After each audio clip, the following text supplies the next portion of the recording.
ఇవన్నీ అరికట్టాలా. ఈ దోపిడీని అరికట్టి వీటికి కావాల్సినటువంటి మైనింగ్తో చాలా ఆదాయం వచ్చేటువంటి అవకాశం ఉంది. కాబట్టి జీపీఎస్ సిస్టమ్ అటువంటి కొత్త టెక్నాలజీస్ అన్ని పెట్టి చేయాల్సినటువంటి అవసరం ఉంది అధ్యక్ష.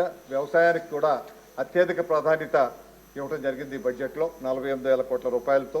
అదేవిధంగా విద్యకి 34,000 కోట్లు, ఆరోగ్యానికి 19,000 కోట్లు, అదేవిధంగా గ్రామీణ అభివృద్ధి పంచాయతీరాజ్ 18,000 కోట్ల రూపాయలు. దీన్ని బట్టి ప్రభుత్వ ప్రాధాన్యతలు స్పష్టంగా తెలుస్తున్న అధ్యక్ష. మీకు వ్యవసాయానికి ఎంత ప్రాధాన్యత ఇచ్చాం, అదేవిధంగా విద్యకు కూడా అటువంటి ప్రాధాన్యత, విద్యా వైద్యానికి అటువంటి ప్రాధాన్యత ఇచ్చి విద్యలో పూర్తిగా ప్రక్షాళన చేస్తూ విద్యా వ్యవస్థను పూర్తిగా మార్చాలి.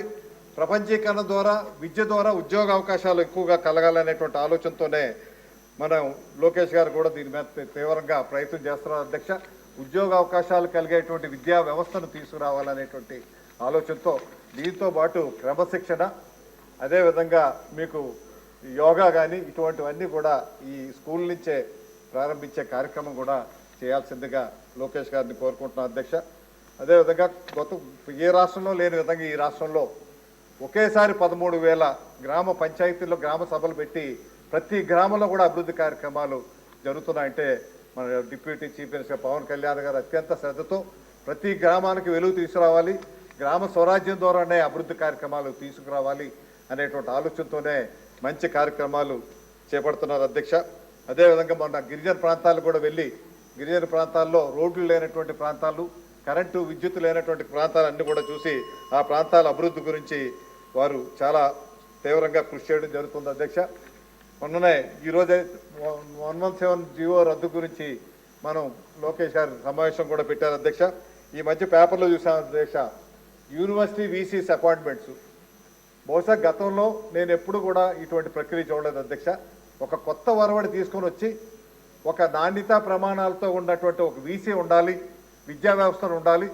దేశంలో ఉన్నటువంటి 100 టాప్ యూనివర్సిటీల్లో మన యూనివర్సిటీస్ కూడా రావాలనే ఆలోచనతోనే చాలా గొప్ప గొప్ప వాళ్ళందరినీ కూడా ఎంపిక చేసి వైస్ ఛాన్సలర్గా పెట్టే కార్యక్రమం చేయడం అన్నది నిజంగా చాలా గొప్ప విషయం అధ్యక్ష. ఇందులో ఆఖరిగా ఉత్తరాంధ్ర గురించి కొన్ని విషయాలు తెలియపరుస్తూ, ఉత్తరాంధ్రలో ఎక్కువగా వెనుకబాటుతనం వల్ల కిడ్నీ వ్యాధులు ఎక్కువగా ఉన్నాయి అధ్యక్ష. అదేవిధంగా క్యాన్సర్ వ్యాధులు కూడా చాలా ఎక్కువగా ఉన్నాయి ఉత్తరాంధ్రలో.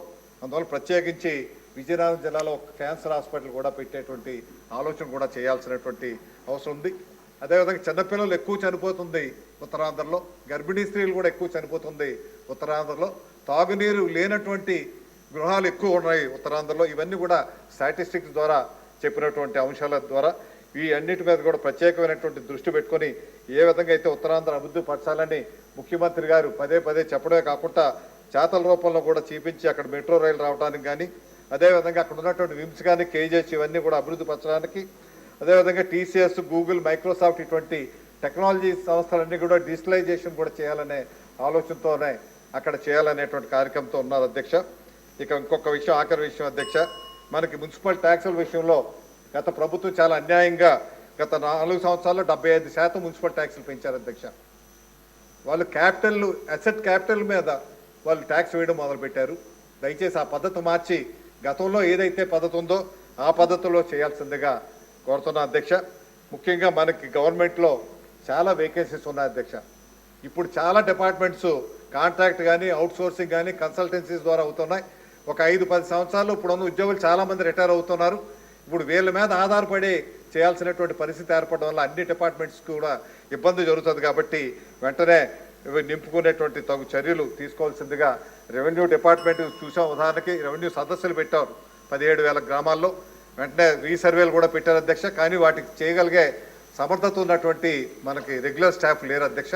అందువల్ల తప్పనిసరిగా అవన్నీ కూడా చేసి ఈ పరిస్థితి నుంచి అధిగమించే విధంగా ఈ రాష్ట్రాన్ని ముందుకు తీసుకెళ్తారని ఏదైతే చంద్రబాబు నాయుడు గారు మన ముఖ్యమంత్రి గారు విజన్ ఏదైతే ఉందో 2047కి 15% గ్రోత్ రేటు సాధిస్తూ సుమారు 100 బిలియన్లు తీసుకురావాలనేటువంటి ఆలోచనతో ఏవైతే కార్యక్రమం పెట్టారో అవి విజయవంతంగా జరగాలని 308 లక్షల కోట్ల ఆర్థిక వ్యవస్థగా ఈ రాష్ట్రాన్ని ఆరోగ్యకరమైనటువంటి, ఆనందకరమైనటువంటి, సంపదతో విరాజిల్లేటువంటి ఆంధ్రప్రదేశ్గా తప్పనిసరిగా మన ముఖ్యమంత్రి గారు, గౌరవ ముఖ్యమంత్రి గారు, గౌరవ ఉప ముఖ్యమంత్రి గారు, ప్రధానమంత్రి గారికి నా హృదయపూర్వక అభినందనలు తెలియపరుస్తున్నాను.